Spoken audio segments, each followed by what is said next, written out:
Buenos días, Pablo. Hola, buenos días, ¿qué tal estás? Muy bien, ¿y tú? Muy bien, gracias. Bueno, decía que el IBEX 35 está, en positivo, en un porcentaje así en positivo. Ayer conocíamos esas noticias del Banco Central Europeo, que va a permitir a la banca pues repartir dividendos, aunque con un límite. ¿Cómo está afectando, cómo ha afectado esta noticia a los mercados hoy? Porque claro, ayer conocíamos la noticia ya tarde. Bueno, yo creo que todo el sentimiento de final de año va muy a favor de que las bolsas sigan haciéndolo bien. No se trata solamente de que el Banco Central Europeo permita comenzar un poco la vuelta a la normalidad con el pago de dividendos.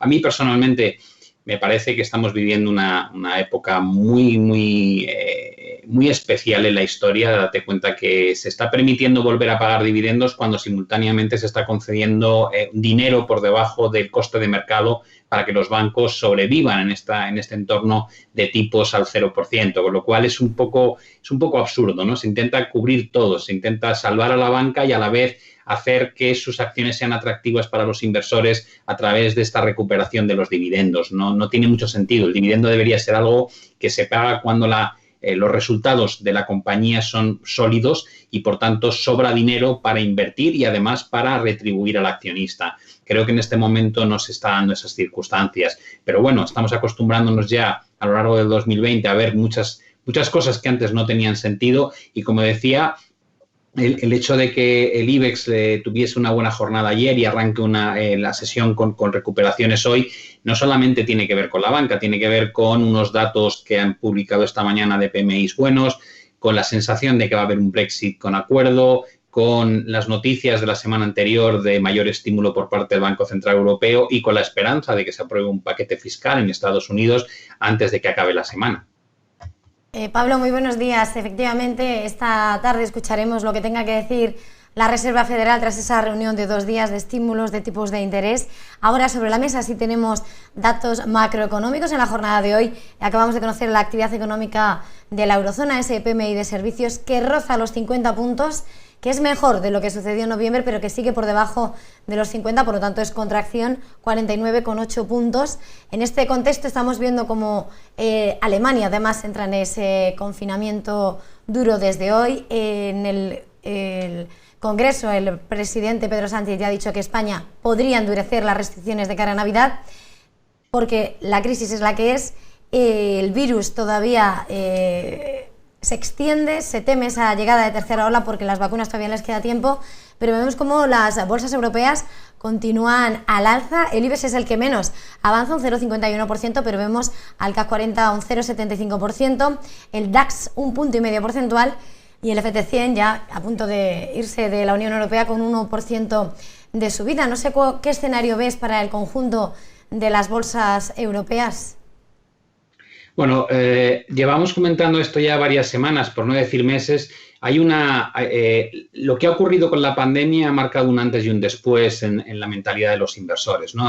Comenzamos arropando la situación de pánico ante una recesión sin precedentes en el último siglo, que además afectaba a nivel global, y de repente irrumpen estas medidas de estímulo monetario y fiscal sin precedentes, tanto por parte del Banco Central Europeo, con la Reserva Federal, el Banco de Japón, el Banco de China, el Banco de Inglaterra, de Australia. Es decir, básicamente ha sido una operación conjunta a nivel mundial de todos los bancos centrales y simultáneamente los gobiernos sacando paquetes que de alguna manera permitían la subsistencia a aquellas empresas y a aquellos ciudadanos que se habían quedado sin trabajo, de manera que la crisis no pasase una factura equivalente a lo que había ocurrido en otras circunstancias menos graves que las que estamos viviendo hoy en día.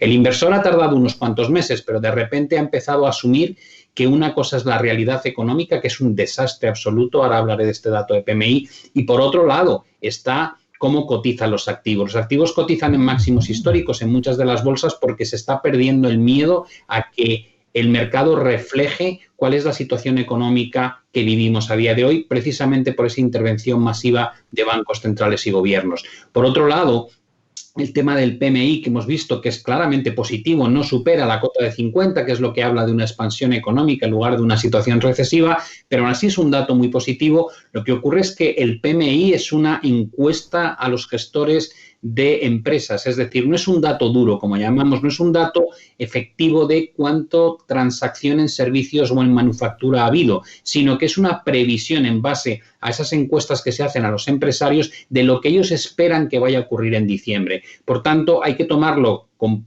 optimismo, pero también con cautela para ver si finalmente se traslada ese dato a lo que es negocio en sí mismo.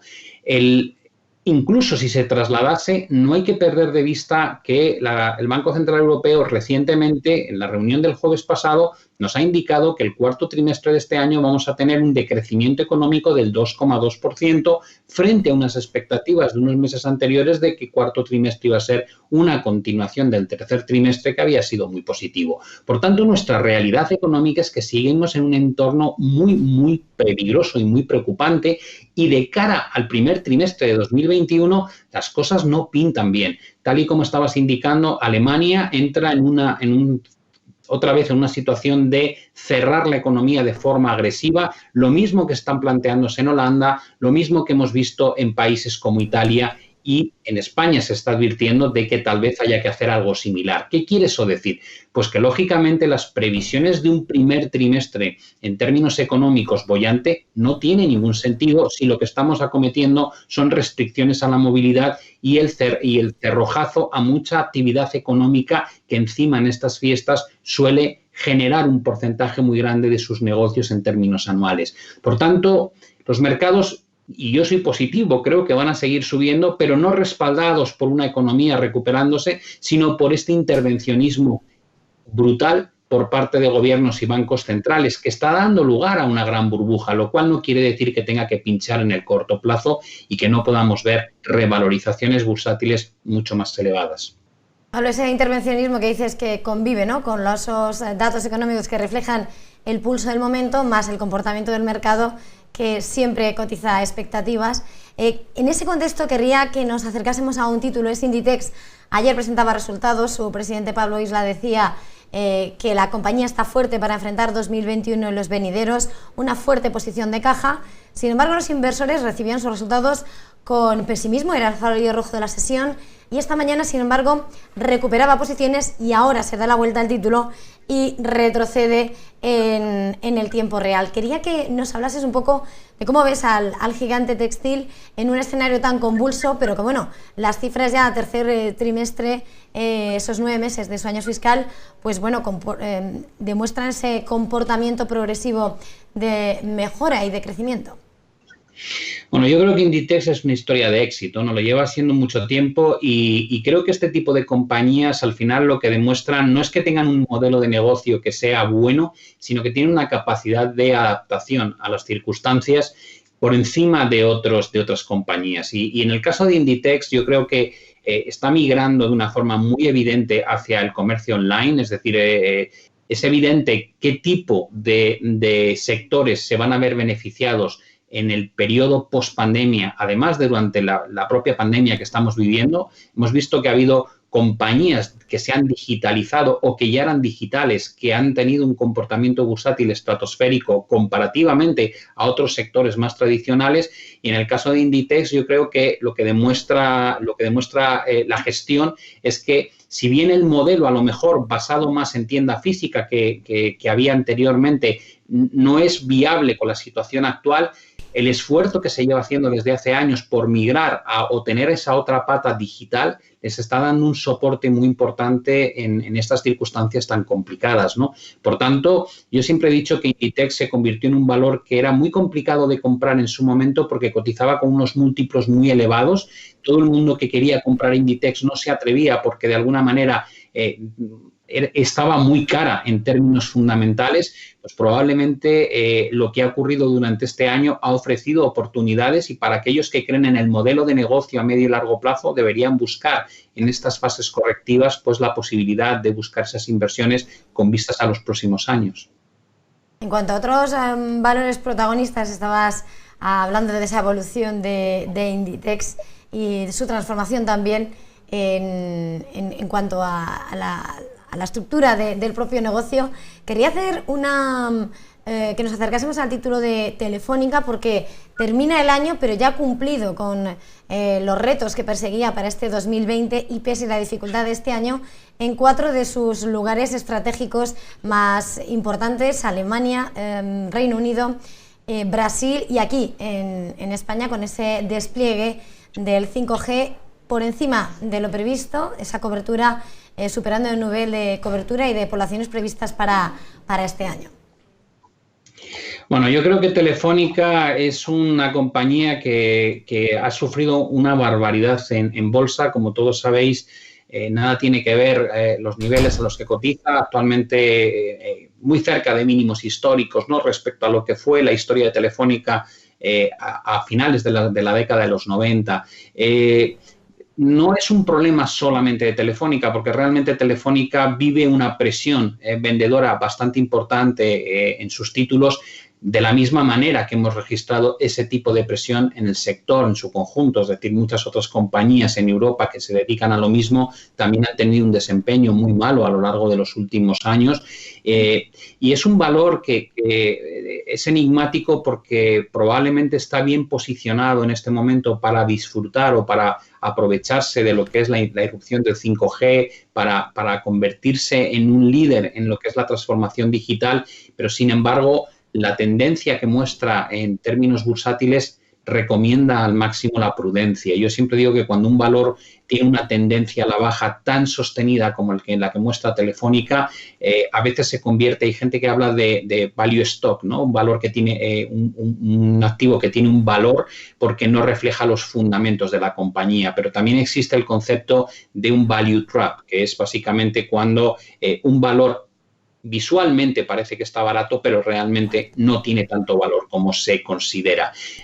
Yo personalmente a la gente que le gusta Telefónica le diría, esperad, no seáis líderes en el proceso de recuperación. Si realmente Telefónica va a cambiar esa tendencia estructuralmente negativa que tiene, esperad a que lo hagan otros.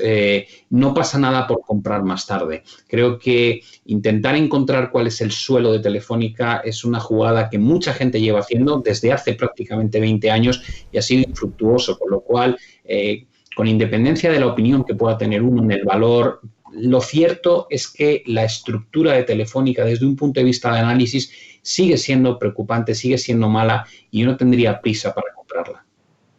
Antes de... Bueno, quería preguntarte, precisamente por el comportamiento en bolsa y los niveles en los que es adecuado, recomendable invertir, quería preguntarte porque hoy vemos como entre los grandes avances está uno de los grandes ganadores en el IBEX 35, es Solaria. En el acumulado del año es el valor estrella, un 205% de revalorización y sube un 3,80% todavía en el día de hoy. No sé si ves ese potencial del sector, de ese posible cambio o no, todavía no está confirmado en Estados Unidos hasta el 6 de enero, en el sector, en los solares. ¿Cómo ves al título y al sector? Bueno, ahí estamos tocando un tema puntero como es todo lo referente a la apuesta por una economía más verde, por el sector de renovables. Ya hablamos el otro día largo y tendido sobre este tema, dijimos que se convertía en un sector probablemente clave para los próximos años, tal vez incluso próximas décadas. Y en ese sentido, con toda la dificultad que entraña el recomendar la compra de un valor que se encuentra pues, en máximos y que no ha parado de subir desde el año 2011 y que además lo ha hecho en el tramo reciente con un perfil muy vertical, lo cual siempre hay que tener en cuenta que puede surgir una corrección y esa corrección puede ser significativa. Pero lo que es la visión sobre este tipo de sectores o este tipo de apuestas tecnológicas, creo que tiene un futuro prometedor por delante. El marco regulatorio va a apoyar este tipo de transformación a nivel de energía y, por otro lado, va a haber un conjunto de subvenciones o de dinero disponible en paquetes de ayudas como los que se han aprobado en la Unión Europea que van a favorecer que este tipo de compañías siga atrayendo el interés de los inversores. Por poner un nivel, no hay que irse muy lejos, pero los máximos que se alcanzaban en 2007 en Solaria eran del entorno de 24.10, 24.90, podemos decir como un eje central en torno a 24,5 para que la gente lo tenga en la cabeza, no sería descartable que podamos ver extensiones hasta alcanzar esos techos relevantes históricos y que a partir de ahí pues estemos más pendientes de alguna corrección severa a la baja que pueda generar una nueva oportunidad de entrada una vez se haya completado esta fase impulsiva que se está viviendo prácticamente desde los mínimos de marzo de 2020. Se nos escapa el tiempo con todos los valores y sectores interesantes que hay que analizar, pero antes yo quería preguntarle, Pablo, ¿dónde buscaría las opciones, una recomendación de dónde poner nuestros ahorros e invertir en los próximos días ahora? Bueno, mira, yo creo que si vas buscando inversiones en renta variable, personalmente me gustan más los mercados emergentes que los mercados desarrollados. Creo que buscaría algún ETF que recoja posicionamiento en índices asiáticos. Creo que la recuperación económica en China es más sólida que en el resto del mundo. Hay un avance increíble por parte de China en esta carrera por desbancar a Estados Unidos como primera potencia mundial. Luego tienes Japón, que la economía es algo bastante desastroso, pero por otro lado tienes una complicidad brutal del gobierno y del Banco Central japonés que lo convierten en el dúo más intervencionista que existe. Y si estamos jugando intervención del mercado, no hay que descartar que el Nikkei 225 sea una de las grandes apuestas para los próximos años. Por tanto, me tendería a buscar posicionamiento en bolsas emergentes asiáticas antes que comprar bolsa estadounidense o bolsa europea. Sinceramente, es el sitio donde me siento más cómodo. Y luego, toda la parte que hemos hablado de renovables, probablemente como sector, creo que es uno de los sitios donde hay que buscar las principales apuestas sectoriales para los próximos años. Voy a intentar colar otra pregunta más allá de lo que son, bueno, estabas diciendo esa recomendación de ETFs, mercados.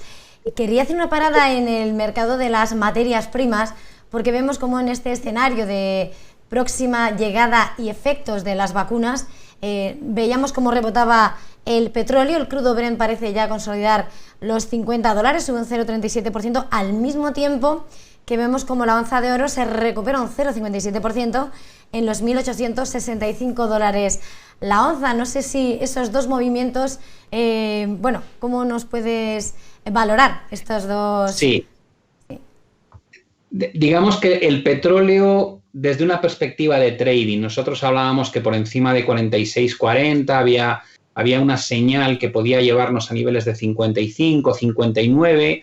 Esa es un poco la cota máxima de movimiento al alza que yo creo que tiene sentido en el petróleo, apoyado un poco por la gestión que está haciendo la OPEC más Rusia de mantener esos recortes de producción e ir solamente ampliándolos de forma paulatina a partir del 1 de enero, pero llegados a esas cotas de 55, 59, creo que el petróleo se va a encontrar con una tremenda dificultad para seguir avanzando. Tiene una estructura bajista desde el año 2007, estaríamos en esos techos, ya se habría quitado esa restricción a la producción y no creo que el crecimiento económico vaya a ser tan sorprendentemente bueno a lo largo de 2021. Por tanto, el petróleo solamente me lo plantearía desde una perspectiva de trading o de corto plazo. Lo otro que has mencionado es muy distinto. Yo creo que en las carteras de los inversores para los próximos años tiene mucho sentido que tengan una pequeña porción de su patrimonio invertido en oro y plata o uno u otro. ¿Por qué? Básicamente porque la solución al problema que hemos dado de las bolsas ha sido el meter dinero nuevo de la nada, es decir, los bancos centrales han incrementado de forma masiva el tamaño de la M2, se han creado dólares, euros, libras, yenes a nivel de trillones nuevos este año, y cuando uno aumenta la oferta monetaria en semejante dimensión, lo que provoca, lógicamente, es una depreciación de la divisa.